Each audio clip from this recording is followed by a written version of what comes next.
Magandang araw mga bata! Narito ako sa inyong harapan upang ibahagi ang isang napakagandang kwento na tiyak akong kapupulutan niyo ng aral. Pero ako muna ay magpapakilala. Ako nga pala si Ate Grace, isang work immersion student na nagmula sa paaralan ng Camarines Sur Polytechnic Colleges. Bago tayo dumako sa aking kwento, mayroon lamang akong katanungan mga bata. Handa na ba kayo? Mga bata, naniniwala ba kayo sa kasabihan na huwag magmaliit ng iba kahit na sila ay mukhang maliit o mahina? Magaling!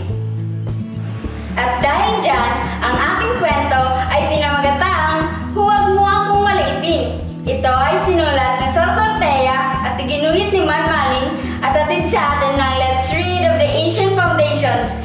Tara na at magsimula na tayo! Minsan, sa isang panahon, may 3 ardelya na nakatira sa isang malaking puno. Ado, Aka, at Ali. Si Ali ang pinakamaliit sa kanila. Palagi tuloy siyang tinutukso ni na Ado at Aka dahil sa kanyang pagiging maliit. Malungkot si Ali. Nais sana niyang maging mabuti sa kanya sina Ado at Aka.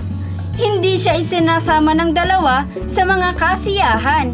Higit sa lahat ay gustong-gustong makakain ni Ali ng bunga ng gintong mansanas mula sa puno nito sa gubat. Ngunit hindi siya binibigyan nito ni na Ado at Aka. Isang araw, sinabi ni Ado sa kanya, bukas ay mahihinog na bunga ng gintong mansanas. Pipitasin namin iyon ni Aka.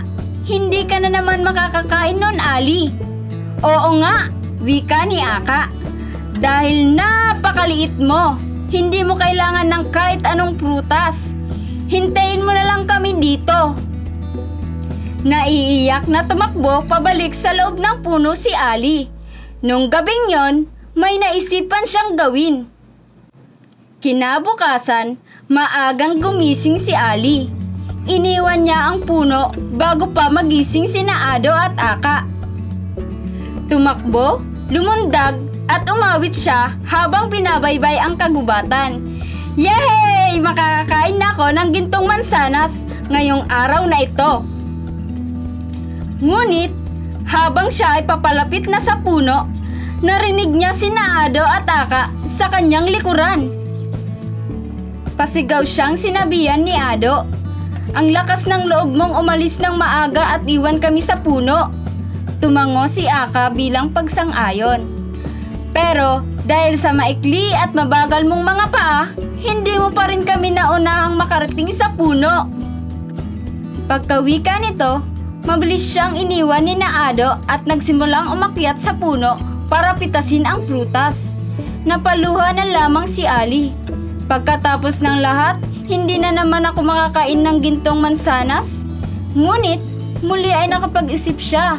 Hindi, sabi niya sa sarili. Hindi ako dapat sumuko. Nagsimulang akyatin ni Ali ang puno. Sina Ado at Aka naman ay hinahanap ang pinakahinog na mga bunga ng gintong mansanas.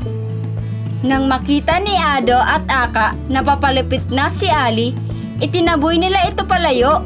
Napatungo si Ali sa isang dulo ng sanga ng puno.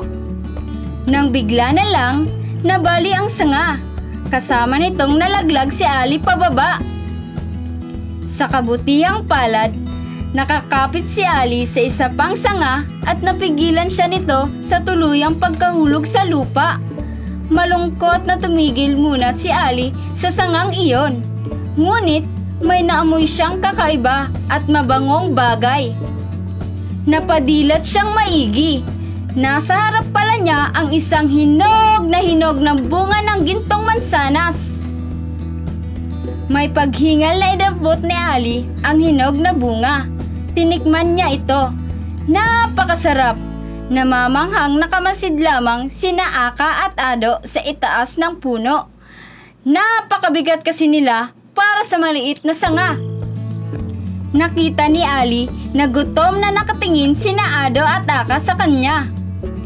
Pumitas si Ali ng hinog na bunga ng gintong mansanas para ibigay sa dalawang mas malaking ardelya. Sina Ado at Taka ay nasorpresa at nagpasalamat sa kanya. Naghingi din sila ng tawad sa mga pang-aapi nila kay Ali at sama-sama na silang kumain ng hinog na bunga ng gintong mansanas. Mula noon, hindi na minaliit ni Ado at Taka ang kakayahan ni Ali. Pinakitaan na nila ito ng kabutihan at respeto, at ang puno ng kanilang tahanan ay napuno ng kasiyahan. Wow! Ngayon na napakinggan na natin ang ating kwento, nais itong ipalam sa atin na ang bawat tao, anuman ang kanyang anyo o kalagayan, ay may taglay na halaga at kakayahan. At dyan nagtatapos ang aking kwento na pinamagataang Huwag Mo Akong Maliitin.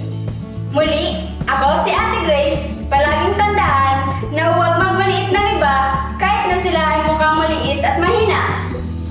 Huwag kalimutan mag-follow, like at subscribe sa aming Facebook page at YouTube channel para sa iba pang kwento